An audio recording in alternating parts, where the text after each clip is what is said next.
अच्छा, एक चीज और भी देखी जाए यहाँ पर, क्योंकि अमावस्या का आपने कहा था कि अमावस्या हो गई, पूर्णिमा हो गई, एकादशी हो गई, ये विशेष तिथि होंगी इस पूरे महीने के अंदर।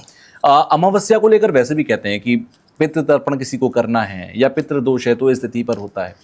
अमावस्या 15 जून को है, इस दिन को कुछ खास रेमेडीज आपकी हैं कुछ? मैं आपको एक बात बताती हूँ। आप नॉर्मली अमावस्या की तिथि हमारे पितरों की होती है, मेरा बच्चा। हम अपने पितरों के नाम का तर्पण करते हैं, श्राद्ध करते हैं, साल में एक बार आता है। लेकिन आपको शायद ये नहीं पता कि पुरुषोत्तम मास में अगर हम अपने पितरों का इस अमावस पर तर्पण कर दें, भंडारा कर दें, उनके लिए भागवत कर दें, उनके लिए गीता का पाठ कर दें, उनके लिए तर्पण छोड़ दें, यम का दीप दान कर दें, यमराज के नाम का भंडारा कर दें, तो अगर हमारे यहाँ 3300 करोड़ हमारी योनियां भी पिछले 7 जन्म की जाकर किसी भी ऐसी अवस्था में बैठी हैं, वो भूत हैं, वो पिशाच हैं, वो नरक की यातनाएं सह रही हैं, उन सब को भी मुक्ति मिल सकती है। आपने बहुत अच्छा सवाल पूछा तुषार। जिनके घर में पितृ दोष है, सालों से बेटे पैदा नहीं हो रहे, बच्चा ही नहीं हो रहा, विवाह ही नहीं हो रहा, संतान आके नहीं बढ़ रही, जो कमा के लाते हैं वो सब इस रास्ते उस रास्ते से जाके दवाइयों में चला जाता है, उन सब के लिए जो तुमने डेट बोली है ना 15 जून, ये अमृत बरसाने वाली है। दान करें, पुण्य करें, गीता का पाठ करें, और कुछ नहीं कर सकते तांबे का लोटा लें, उसमें कुशा डालें, उसमें काले तिल डालें, उसमें थोड़ा सा गंगा जल मिलाएं और घर के बाहर चले जाएं। दक्षिण की तरफ कहें, हे पितरों, हे यमराज, हे चित्रगुप्त, मैं आपके नाम से तर्पण छोड़ता हूं। ये मैंने मुफ्त का उपाय बताया। और अगर पैसे हों तो भंडारा करो, पैसे हों तो गीता का पाठ करो, पैसे हों तो आप यमुना जी जाकर दान पुण्य और तर्पण छोड़ो। फिर तो आप समझिए बल्ले ही बल्ले, मतलब एक व्यक्ति 7 व्यक्तियों के जीवन, 7 पीढ़ियों के को तार सकता है। आपको मालूम है तुषार, कोविड आया, कई लोगों के यहाँ माता पिता मर गए, अंतिम संस्कार नहीं हो पाया, चेहरा भी नहीं देख पाए। अच्छा, आपने देखा उत्तराखंड के अंदर इतनी बड़ी हादसा हुआ, उसके अंदर लाखों लोग डूब के मर गए, जिंदा भी हैं, मर गए, उनकी लाशें तक नहीं मिली।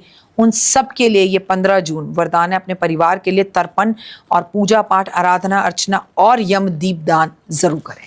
अच्छा, आखिरी सवाल मेरा ये है कि बहुत सारे लोग कोशिश करेंगे, ट्राई करेंगे कि भाई ये 30 दिन तक वो आपके बताए हुए नियमों को फॉलो करें, लेकिन कोई शख्स नहीं कर पा रहा, तो उसको फिर एक गिल्ट होता है कि अरे मुझे करना था, मैं नहीं कर पाया, तो उसके पास दूसरा मौका कोई होता है?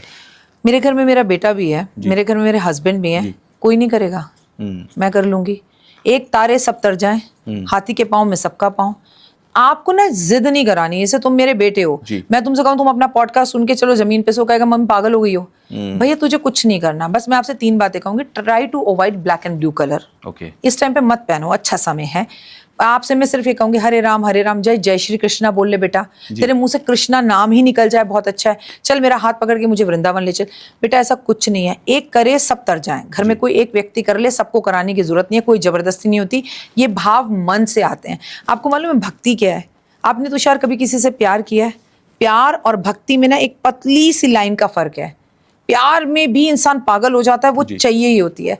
भक्ति भी ऐसे ही करो, चाहिए प्रभु, ये तो करना है। सावन में कावड़ लानी है भाई साहब, आप यहां से 1 किलोमीटर पैदल नहीं जा सकते। वो क्या जुनून और जोश है कि कावड़ लटका कर और भागते हुए डाक लेट लेट कर आप यात्राएं कर रहे हैं। आप वृंदावन जाकर देखो, सालों साल से एक व्यक्ति जो है यात्रा करने में लगा हुआ है। तो ये प्यार है। भक्ति और प्यार में एक लाइन जितना फर्क है। जब भी भक्ति करो प्यार के बराबर करो। तुम्हें करना है मत करो, मैं तुम्हें टोकूंगी नहीं, लेकिन प्लीज मुझे भी मत रोको। मुझे जमीन पे सोना है तो मैं सोऊंगी भैया, मैं तो अपने घर में ही कह देती हूँ, मुझसे कोई टोका टाकी नहीं। मेरे पुरुषोत्तम मास 3 साल में एक बार आया, कर्म सुधारने का समय। आप ही सबको जो है वार दोगे। और निंदा करने वाले लोगों से दूर रहो। फिर भी मैं एक आखिरी उपाय बता देती हूँ।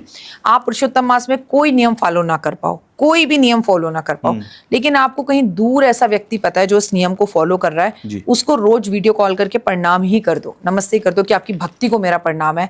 महादेव की अति कृपा पर तभी हो जाएगी। आप 1 लोटा जल महादेव पर अर्पण कराओ। पुरुषोत्तम मास में आधा घंटा अपनी माँ के पैर दबा दो कि तुम ही मेरा कृष्ण, तुम ही मेरी राधा, तुम ही मेरा श्याम और तुम ही मेरे महादेव। माँ मैं तेरी सेवा में बैठा हूं, तो भी आपको पुरुषोत्तम मास का पूरा फल मिलेगा।